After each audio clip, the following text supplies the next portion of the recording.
A demonstration of nature, made to the erring alchemists, and complaining of the sophists and other false teachers.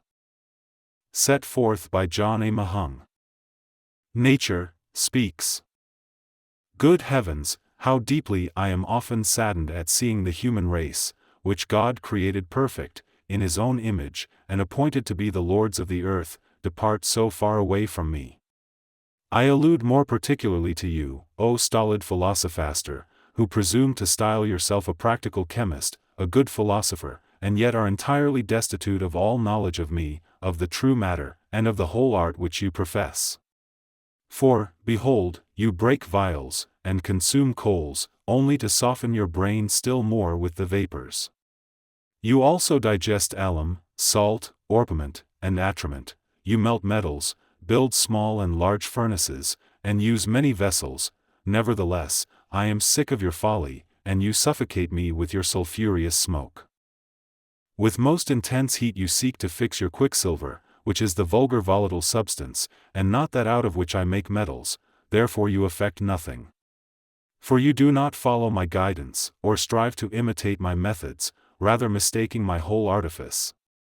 You would do better to mind your own business, than to dissolve and distill so many absurd substances, and then to pass them through alembics, cucurbitas, stills, and pelicans. By this method you will never succeed in congealing quicksilver. For the revivification you use a reverberatory fire, and make it so hot as to render everything liquid. Thus do you finish your work, and in the end ruin yourself and others. You will never discover anything unless you first enter my workshop, where, in the inmost bowels of the earth I ceaselessly forge metals. There you may find the substance which I use, and discover the method of my work. Do not suppose that I will reveal my secret to you unless you first find the growing seed of all metals, resembling that of the animals and vegetables. I preserve in the bosom of the earth both that which is used for their generation, and that with which they are nourished up. Metals exist, vegetables live and grow, and animals feel, which is more than merely to grow. I make metals, stones, and the atramental substances out of certain elements, which I mix and compound in a certain way. These elements you must seek in the heart of the earth, and nowhere else. Vegetables contain their own seed and image. In like manner, animals are propagated, and by the same means do generate their own likeness. Everything proceeds by the laws laid down for it. Only you, wicked man, who try to usurp my office, have departed further from me than any other creature. Metals have no life, or principle of generation and growth, if they lack their own proper seed. The first is accomplished by the 4 elements in 9 days, the moon goes through the 12 heavenly signs in 29.5 days. By the aforesaid laws, winter and summer relieve each other, the elements are changed, generations take place in the earth. Through my working, through the working of God and the heavens, do all things subsist, the perceptible, the visible, and the invisible. Thus all things in heaven which are comprehended under the moon, do work, and impart their influence to the substance, which, like a woman, longs to conceive seed. Each star influences its own substance, and according to their peculiar nature, they produce different things. They work first in heaven above, then in the earth beneath in the elements, each according to its own peculiar virtue, and hence arise species and individual things. You are to know that these manifold influences do not pour themselves fruitlessly upon the earthly elements. For though their working is invisible, yet it is a most certain and real thing. The earth is surrounded by heaven, and from it obtains her best influences and substances. Every sphere is ready to communicate its truth, and therewith to pervade her center.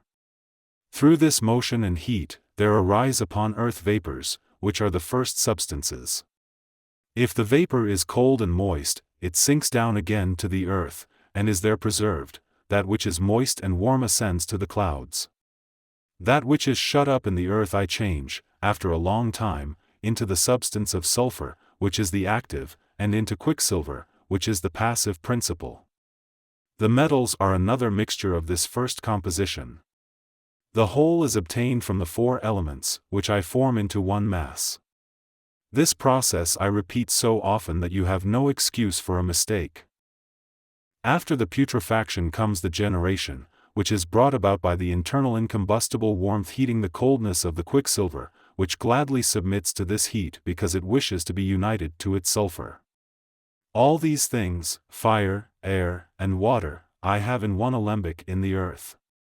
There I digest, dissolve, and sublime them, without any hammer, tongs, file, coals, vapor, fire, bath of Saint Mary, or other sophisticated contrivances.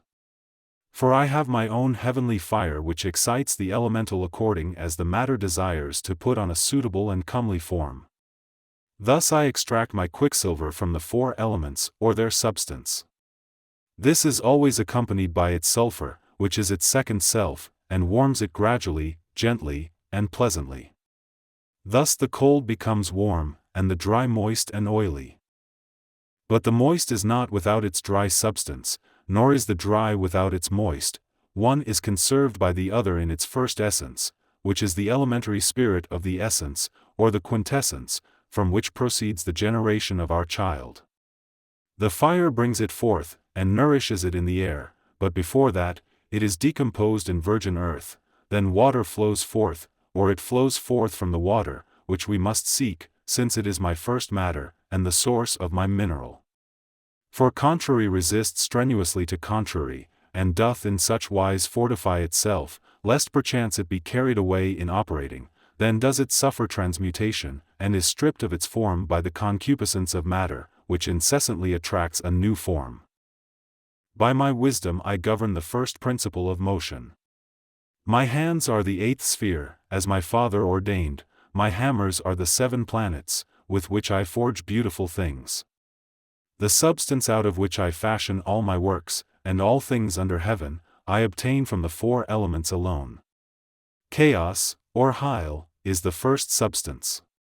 This is the mistress that maintains the king, the queen, and the whole court. A horseman is always ready to do her bidding, and a virgin performs her office in the chambers.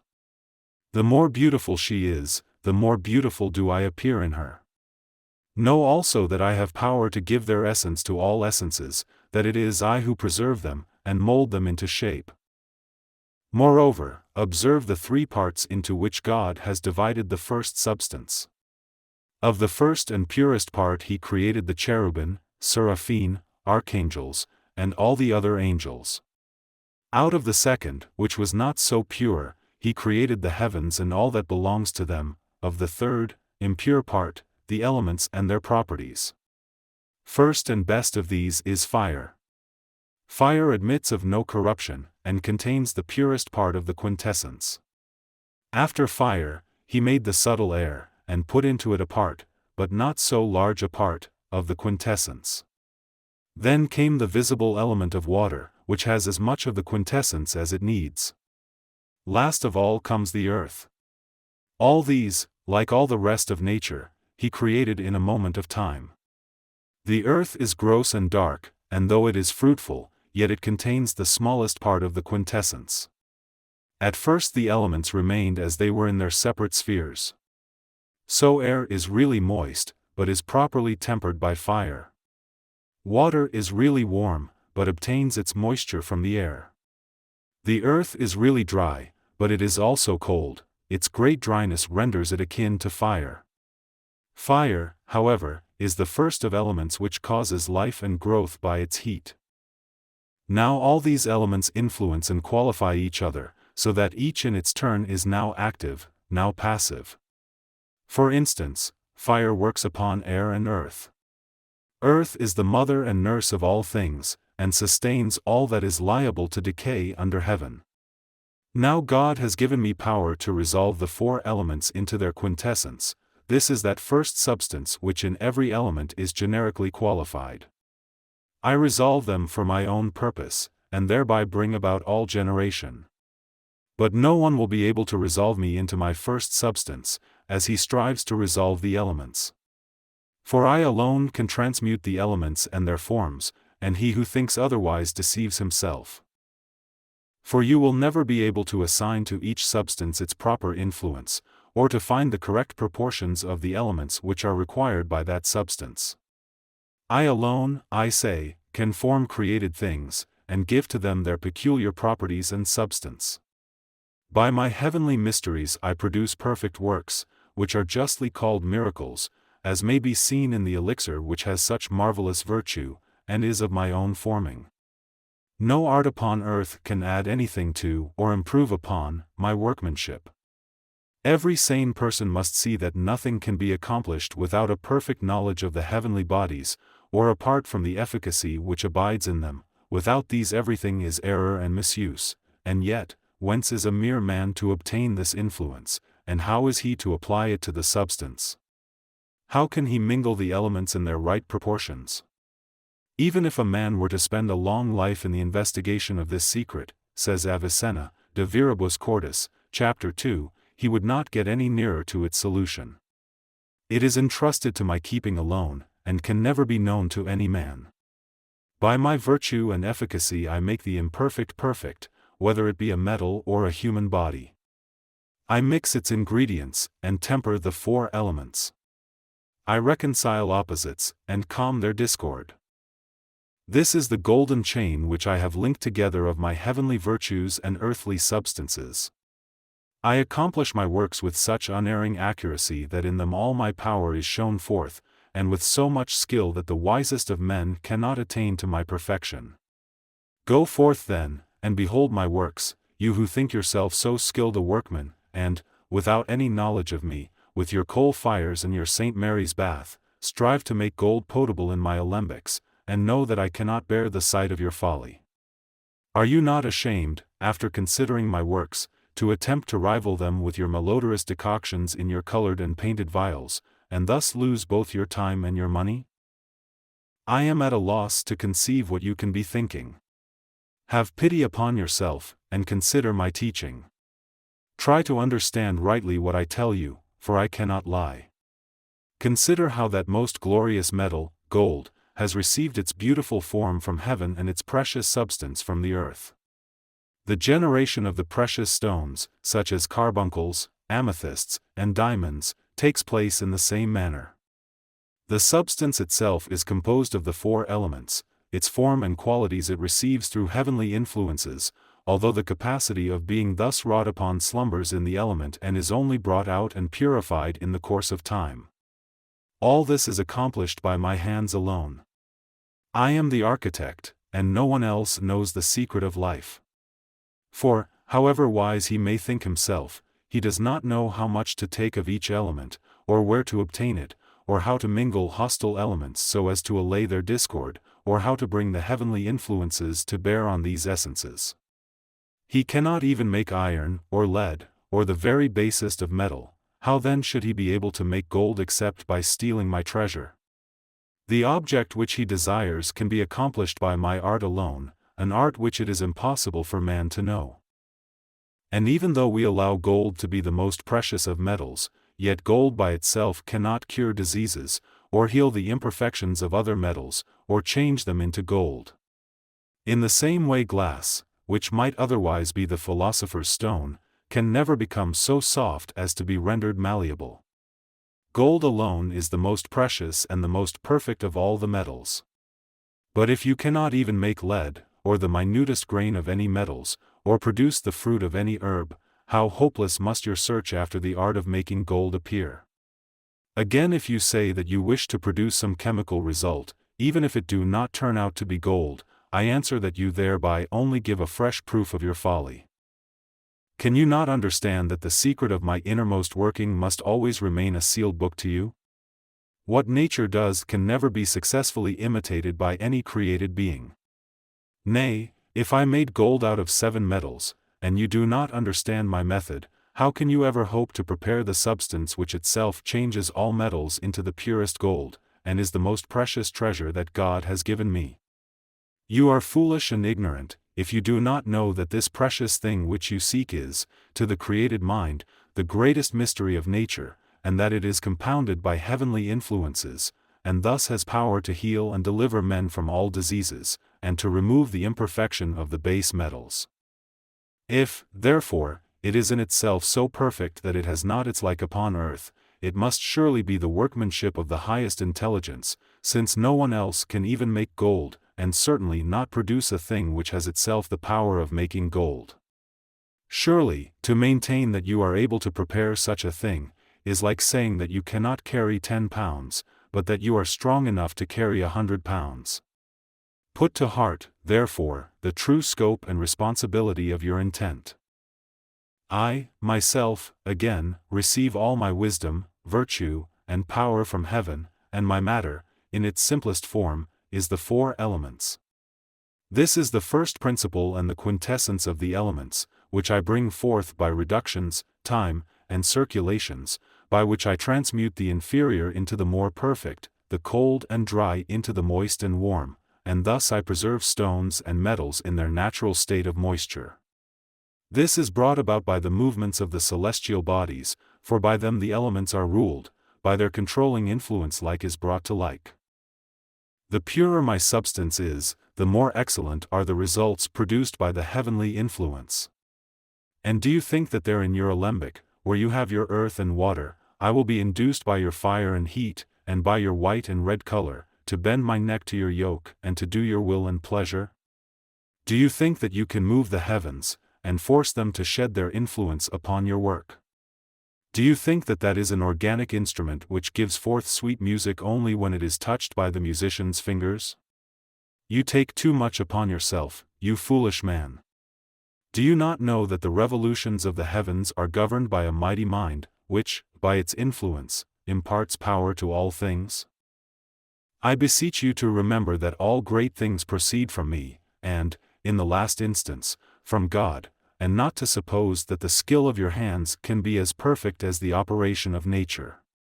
For it is void and vain, and, ape-like, must imitate me in all things.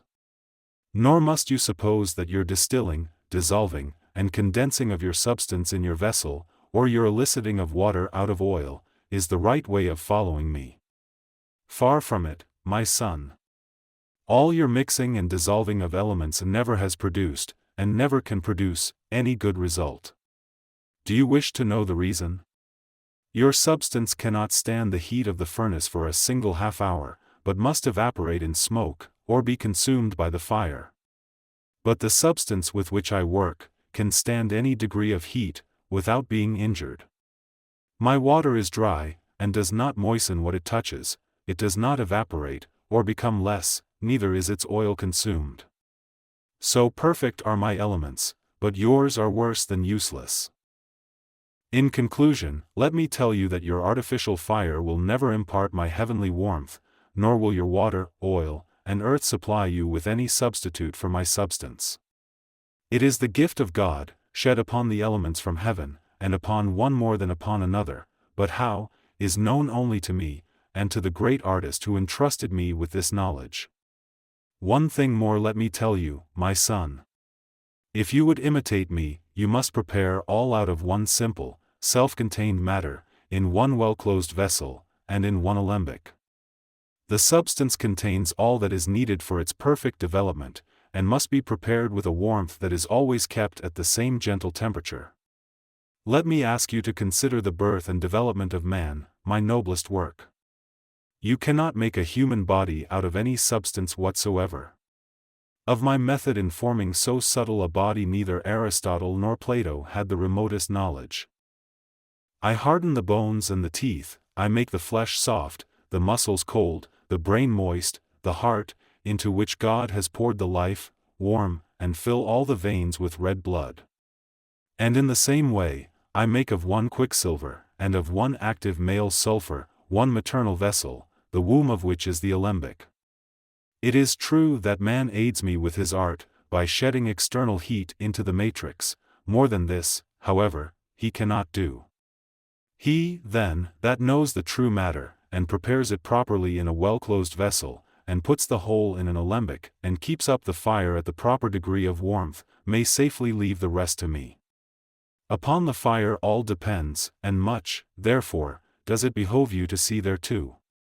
Consider, therefore, the fire, which they call epicene, pepsin, pepausin, and opticin, or natural, preternatural, an infranatural fire, which burns not. Without the true matter and the proper fire, no one can attain the end of his labor. I give you the substance, you must provide the mere outward conditions. Take, then, a vessel, and an alembic of the right kind and of the right size. Be wise, and perform the experiment in accordance with my laws. Help me, and I will help you. I will deal with you as you deal with me.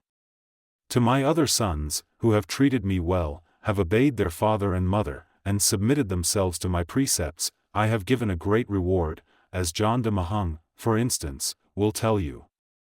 His testimony is also borne out by Villanova, Raymond, Maureenus the Roman, Hermes, whom they call father, and who has not his like among the sages, Geber, and others who have written about this art, and know by experience that it is true. If you, my son, wish to prepare this precious stone, you need not put yourself to any great expense. All that you want is leisure, and some place where you can be without any fear of interruption. Reduce the matter which is one, to powder, put it, together with its water, in a well-closed vessel, and expose it to continuous, gentle heat, which will then begin to operate, while the moisture favors the decomposition. The presence of the moisture prevents the dryness of the quicksilver from retarding its assimilation. Meanwhile, you must diligently observe what I do, and remember the words of Aristotle, Meteor Book 3 and Book 4, who says, "Study nature, and carefully peruse the book concerning generation and corruption." You must also read the book concerning heaven and the world, in which you will find indicated the beautiful and pure substance. If you neglect this study, you will fail. On this subject consult Albertus Magnus, De Mineralibus. But if your eyes are opened by such studies, you will discover the secret of the growth of minerals, viz., that they are all produced from the elements. First learn to know me, before you call yourself master. Follow me, that am the mother of all things created, which have one essence, and which can neither grow, nor receive a living soul, without the heavenly and elementary influences. When you have learned by persevering study to understand the virtues of the heavenly bodies, their potent operations, and the passive condition of the elements, and its reason, if you further know the media of transmutation, the cause of generation, nutrition, and decay, and the essence and substance of the elements, you are already acquainted with the art, notwithstanding that a most subtle mind is still needed for the studying of my operations. But if you do not possess part at least of this knowledge, you will be fortunate indeed if you succeed in discovering my secret. It is a secret that is read not by those that are wise in their own conceits, but by those that humbly and patiently listen to my teaching. Therefore, if you desire to own this treasure, which has been the reward of the truly wise in all ages, you must do as I bid you. For my treasure has such virtue and potency that the like of it is to be found neither in heaven nor upon earth. It holds an intermediate position between mercury and the metal which I take for the purpose of extracting from it by your art and my knowledge that most precious essence. It is pure and potable gold, and its radical principle is active humidity. Moreover, it is the universal medicine described by Solomon, Ecclesiasticus chapter 38, the same also is taken from the earth, and honored by the wise. God has assigned it a place among my mysteries, and reveals it to the sages, although many who call themselves learned doctors of theology and philosophy, hold it in ignorant contempt, as alchemy is also despised by the doctors of medicine, because they do not know me, and are ignorant of that which they profess to teach. They must be insufficiently furnished with brains, or they would not direct their foolish scorn against the panacea which renders all other medicines unnecessary. Happy is the man, even though he be sinking under the weight of years, whose days God prolongs until he has come to the knowledge of this secret. For, as Geber says, many to whom this gift was imparted late in life, have, nevertheless, been refreshed and delighted by it in extreme old age. He that has this secret possesses all good things and great riches. 1 ounce of it will ensure to him both wealth and health. It is the only source of strength and recreation, and far excels the golden tincture. It is the elixir and water of life, which includes all other things. In my treasure are concealed quicksilver, sulfur, incombustible oil, white, indestructible, and fusible salt. I tell you, frankly, that you will never be able to accomplish its preparation without me, just as I can do nothing without your help. But if you understand my teaching, and cooperate with me, you can accomplish the whole thing in a short time. Have done with the charlatans, and their foolish writings, have done with all their various alembics, and phials, have done with their excrements of horses, and all the variety of their coal fires, since all these things are of no use whatever. Do not perplex yourself with metals, or other things of a like nature, rather change the elements into a mutable form. For this is the most excellent substance of the sages, and is rejected only by the foolish. Its substance is like, but its essence unlike, that of gold. Transmute the elements and you will have what you seek. Sublime that which is the lowest, and make that which is the highest, the lowest. Take quicksilver which is mixed with its active sulfur, put it into a well-closed vial, and 1 alembic, plunge 1/3 of it into the earth, kindle the fire of the sages, and watch it well so that there may be no smoke. The rest you may leave to me. I ask you to do no more, but only bid you follow my unerring guidance. The answer of the chemist, in which he confesses his errors, asks pardon for them, and returns thanks to nature. Dearest Mother Nature, who, next to the angels, art the most perfect of all God's creatures, I thank thee for thy kindly instruction. I acknowledge and confess that thou art the mother and empress of the great world, made for the little world of man's mind. Thou movest the bodies above, and transmutest the elements below. At the bidding of thy Lord thou dost accomplish both small things and great, and renewest, by ceaseless decay and generation, the face of the earth and of the heavens. I confess that nothing can live without a soul, and that all that exists and is endued with being flows forth from thee by virtue of the power that God has given to thee. All matter is ruled by thee, and the elements are under thy governance. From them thou takest the first substance, and from the heavens thou dost obtain the form. That substance is formless and void until it is modified and individualized by thee. First thou givest it a substantial, and then an individual form. In thy great wisdom thou dost cunningly mold all thy works through the heavenly influences, so that no mortal hand can utterly destroy them. Under thy hands God has put all things that are necessary to man, and through thee, he has divided them into 4 kingdoms, namely, those that have being and essence, like the metals and stones, those that have essence and growth, like the vegetables, those that have feeling and sensation, like the beasts, birds, and fishes. These are the first 3 classes. In the 4th it pleased God to place only the noblest and most perfect of his works, namely, man, to whom he also gave a rational and immortal soul. This soul is obscured by the defilement which found its way into the body through the senses, and, but for the grace and mercy of God, would have become involved in its condemnation. Hence the chief perfection of man is not derived from thee, nor dost thou impart to us our humanity. Nevertheless, the material part of man is the work of thy hands alone.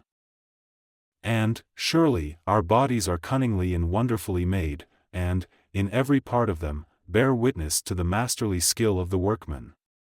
How marvelous are the uses of our various members! How wonderful that the soul can move them and set them to work at will! But, alas!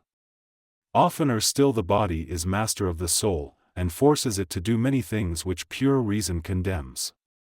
If we consider the matter from this point of view, it seems as though thou hadst begun well, and yet thy work had, after all, turned out an abortion. Wert thou wanting in wisdom, or knowledge, or couldst thou not do otherwise?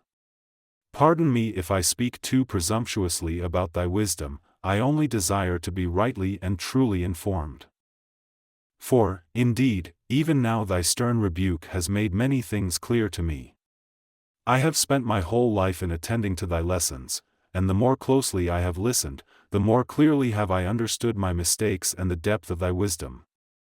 Now, whether I lie, or stand, or walk, I can think of nothing but thy great mystery.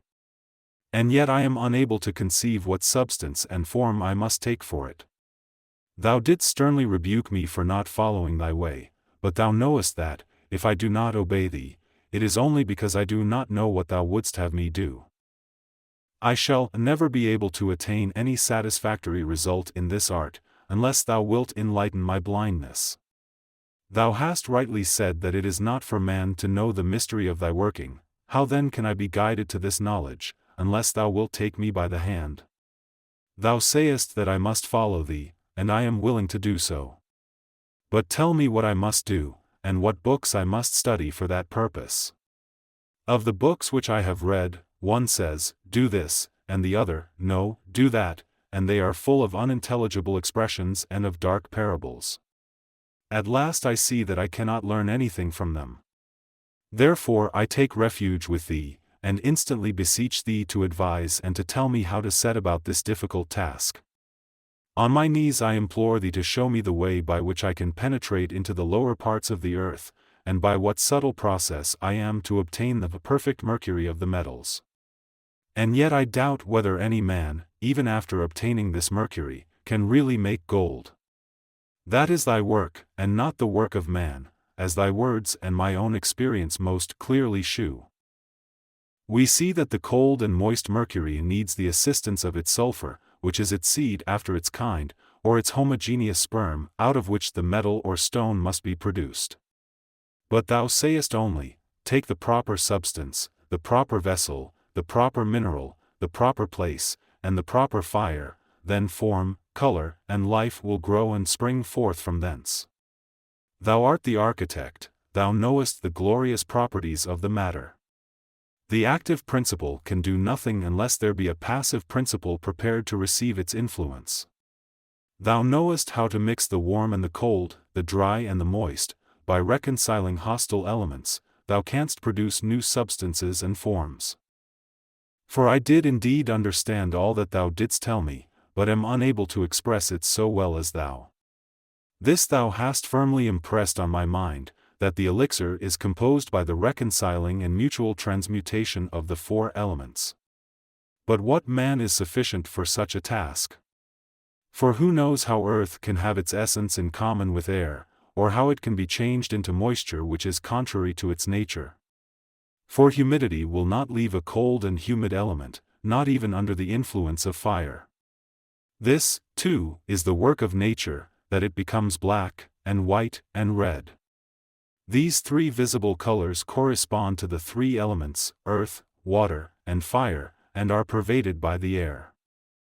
Then, again, thou sayest that the stone is prepared of one thing, of one substance, in one vessel, the four elements, composing one essence in which is one agent which begins and completes the work. Man, thou sayest, need do nothing but add a little heat, and leave the rest to thy wisdom. For all that is needed is already contained in the substance, in perfection, beginning, middle, and end, as the whole man, the whole animal, the whole flower is contained each in its proper seed. Now, in the human seed the human specific substance is also included, as flesh, blood, hair, and sea, and thus every seed contains all the peculiar properties of its species. In the whole world men spring from human seed, plants from plants, animals from animals. Now I know that when once the seed is enclosed in the female vessel, no further trouble or work of any kind is required, everything is brought to perfection by thy gradual and silent working. And the generation of the stone, thou sayest, is performed in a similar manner. Only one substance is required, which contains within itself air, water, and fire, in short, everything that is needed for the completion of this work. No further handling of any kind is necessary, and a gentle fire is sufficient to rouse the internal warmth, just as an infant in the womb is cherished by natural heat. The only thing in which man must aid thee, is, by preparing the substance, removing all that is superfluous, enclosing this simple earth, which is combined with its water, in a vessel, and subjecting it to the action of gentle heat in a suitable alembic. This, thou sayest, is all that needs to be done by man. When all has been prepared for thee, thou dost begin thy part of the work. Thou dissolvest the substance, and makest the dry watery, then thou sublimest it, and bearest it upward into the air, and thus, without any further aid, bringest that to perfection which can itself impart perfection to all imperfect things. Therefore, thou, nature, art the first mother, since thou dost cunningly combine the four elements into an essence by a process of which none but thou has any knowledge. Thus far have I understood thee, and do not quite despair, if it be pleasing unto God and to thee, of seeing thy great reward with my own eyes. But at present I earnestly desire to know but one thing, and that is, how can that substance be obtained, what are its qualities, and what its powers to impart perfection to imperfect things. I am well aware that gold is the most precious of the metals, but I cannot see that it has any capacity of becoming more potent than it already is. For whatever man may do with it, it will never be able to perfect anything but itself. If anyone told me to dissolve it and extract from it its quicksilver, should regard that as a very foolish direction, for nothing can be got out of gold but what is in it. These philosophers betray their ignorance by saying that they can reduce gold to its first substance, but thy instruction has made it clear to me that the first substance cannot be obtained, except by destroying the specific properties of a thing, nor can any new species be brought forth by such a destruction, unless the species be first universalized into the genus. Moreover, I make bold to affirm that no man can first resolve gold into its generic substance, and then restore it again, for when it has once lost its specific properties, no mere human skill can change it back into what it was before. Nor can anyone really reduce gold to the first form imparted to it by the elements. For gold is not transmuted either by heat or by cold, and is so perfect in its kind that fire only renders it purer. It does not admit of any further development, and therefore no other metal or quicksilver can be obtained from it. It is true that plants and animals are constantly producing their like by means of their seed, and their capacity of organic nutrition. But I do not see how the same can be said of metals, seeing that at the expiration of any given period they still retain the same size and weight which they had at the beginning. Through thee they receive their being out of the elements without any sowing, planting, or development of any kind. Moreover, I know that no credit is to be attached to the fanciful notions of the old sages who would prepare our stone out of a crude metallic substance, and do not understand that the form and substance of a thing are conditioned by its essential nature. Now, I remember a certain juggling charlatan, who was looked upon as a great philosopher, telling me that the only true material was common quicksilver, which must be well mingled with gold, since in such an union the one brought the other to perfection. If I did this, continued that impostor, should be able to prepare the elixir. First, however, the four elements must be separated from each other, then, after each had been purified, they must be reunited, the great being combined with the small, and the subtle with the gross. This, he said, was the right way of making the stone. But I know that all this is sheer nonsense, and that such men are only deceiving themselves and others. I am also aware that only God can produce anything out of the elements. He alone knows how to mingle and combine them in their due proportions. For he alone is the creator and author of all good things, and there is nothing in the world that he has not made. Therefore, let the charlatans cease their vainglorious talk, and remember that they can never hope to gather where they cannot sow. Let them make an end of their false calcinations, sublimations, distillations, by which they extract the spirit in a vaporous form, and of their juggling coagulations and congelations, by which they pretend, even among the initiated, to be able rightly to separate the elements of gold and quicksilver. It is certainly true that all things under heaven are composed of the four elements, and mixed of them according to the due proportion of their genus and species, but it is not simply the union of the four elements, but their being combined in a certain way, which constitutes the substance of the philosophical stone. I also understand that in the red quicksilver and perfect body, which is called the sun, the four elements are combined in a peculiar way, and so inseparably conjoined, that no mere human art can divide them. For all ancient and true sages say that fire and air are enclosed in earth and water, and contend so violently with each other that none but God and nature can loosen their grappling embrace. This I can truly affirm and also prove. For we can neither see the fire or grasp the air, and if any one says that the several elements can be seen, he is an impostor, seeing that they are inseparably and inextricably conjoined.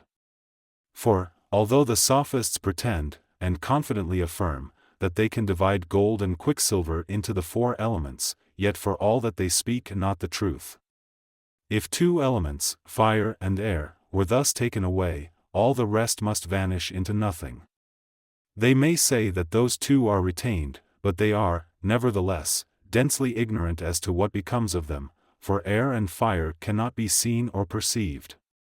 Again, that extract which they call fire and air renders humid, which is not the property either of fire or of air. Moreover, as thou hast said, even the most learned doctor cannot know the proportion of each element in any given substance. For God has entrusted this knowledge to thee alone. Nor is any sage wise enough to be able to mingle and put together the elements so as to produce any natural object. If then he dissolves anything into its elements, how, I pray thee, is he to put them together again into any abiding form, since he is ignorant of their proportionate quantity and quality, and of the method of their composition? Yet it is of no use to separate them, if they cannot be put together again. To thee, O nature, we must entrust this task, since thou knowest the art of preparing the philosopher's stone, and of combining the elements without first separating them. Nevertheless, for the preparation of the true elixir, thou needest the aid of a wise and truly learned man. Aristotle says, where the physicist ends, there the physician begins. Nor can we attain to true alchemy, until we begin to follow nature, and to be guided by a knowledge of her principles. Where the study of alchemy is rightly carried on, it is mightily advanced by nature. But, for all that, we must not suppose that every natural substance must be useful to the alchemist. We must remember that alchemy has a threefold aim: first, to quicken and perfect the metal, and so to digest its spirit that none of it is lost; secondly, so to digest and heat the substance in a small phial that, without the addition of anything else, the body and spirit are changed into one. The mingling of the elements is performed, not by the artist, but by thee. Thirdly, alchemy, proves that the process of preparing the stone does not include any separation of the 4 elements, of the quicksilver and the sun, which is called red and glorious gold. To believe that such a separation must take place is a great mistake, and contradicts the fundamental principles of philosophy. Again, it is an undoubted fact, that every elementary substance is fed by the elements themselves. If, then, that which now forms one object is dissolved, the object as such is destroyed, the bond which held the elements together being violently broken, and each returning to that from which it was first taken. A father that begets a son must not be destroyed for that purpose; it suffices that the generating spirit shall go forth with the seed, and be conceived by the female seed, and cherished with its warmth. Such a generating spirit has power to beget an infant of the same species, as Avicenna says. Now, it is the same with pure gold, which is the true matter of the philosophical stone. For the father is the active principle, and must not be destroyed, or resolved into its elements, but it is sufficient for the paternal son, gold, to breathe its virtue and strength through the mother into the son. When the mother, who is of the earth, brings forth, the son is seen to have the father's substance. Thus, I have learnt from thee, O nature, that alchemy is a true science, and that the deep red gold, which is called sun, is the true father of the stone or elixir, from which this great and precious treasure proceeds, which heats, digests, and cunningly tinges, without the least diminution or corruption, the other principle of that gold, and thus brings forth so glorious a sun. It is worse than useless, therefore, to meddle with the composition, or to separate the elements, which nature has so skillfully combined in the quicksilver, and in the perfect body of the gold. All we have to do is to imitate nature, and use the instruments with which she combines the elements, and which she uses in molding minerals, and in giving its form to the quicksilver. If we act otherwise, we destroy thy works, and sever the golden chain which thou hast forged. Nevertheless, we must, as Aristotle says, transmute the elements that we may obtain the object of our search. Thus thou hast wisely led me into thy way, and hast shown me the utter folly of my own doings. Unto thee I render the most heartfelt thanks for that thou hast delivered me from my own ignorance, and from the disgrace and ruin to which all my endless alembics, quicksilvers, aquae fortes, dissolutions, excrements of horses, and coal fires, must at length have brought me. In future, I will read thy book more diligently, and obey thee more implicitly. For this is the surest and safest way that a man can go, because the art is entirely in thy hands, although, by reason of its gigantic aim, its progress must necessarily be slow. Therefore, I will lose no more time, and first begin to think about the substance, the active principle of which shall yield me most potent quicksilver. That I will enclose in a clean, airtight phial, and under it I will place an alembic, thereupon thou wilt wait upon thine office. From the bottom of my heart I once more render unto thee the debt of unspeakable gratitude, for that thou hast deigned to visit me, and to bestow upon me so precious an inheritance. In token of my gratitude I will now do thy bidding, and let it be my ceaseless aim to attain to this most glorious tincture of the elements, feeling assured that with the help of the thrice great and good God, I shall succeed.